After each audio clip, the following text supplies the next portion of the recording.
Ana shunday holatlarda ovozim o'z-o'zidan ingichkalashib ketadi.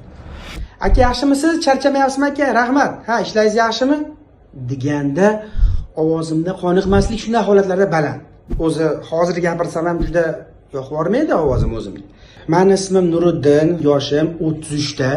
Bir martalik suhbatlarda, xususan telefondagi gaplashishlarda yoki telegramlarda yoki bo'lmasam bir aloqa operatorlariga telefon qilganda ovozimni, misol uchun ayol kishining ovoziga o'xshatib, ayol kishidek murojaat qilib o'rganlar ham ko'p bo'lgan hayotimda men.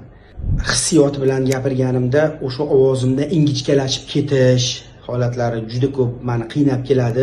Ancha yildan beri tovush qiynalib chiqadi, mana shu yerdan bo'rtib ketadi gapirayotganimda. Bu meni ruhiyatimga ham ta'sir qiladi bu narsa. Ta'sir qilishini endi bildim, ya'ni. O'sha bosh og'riq yoki bir tez asabiylashib qolishmi, shunga o'xshash voqealar ham shundan ekan deb bildim. Endi yaqinda bildim buni. Shovqinda ko'p yurganligimiz hisobiga juda ham baqirib gapirardik.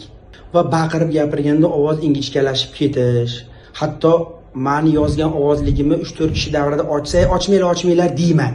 Odamda emotsional hissiyot bilan gapiriladigan holatlar bo'ladi. Odam ovozini boshqara olmaydi. Masalan, telefonlarda yoki bo'lmasam bir zarur ish bo'layotganda miyada o'sha ishga qaratiladi-da, fokus deydimi? Ana shunday holatlarda ovozim o'z-o'zidan ingichkalashib ketadi.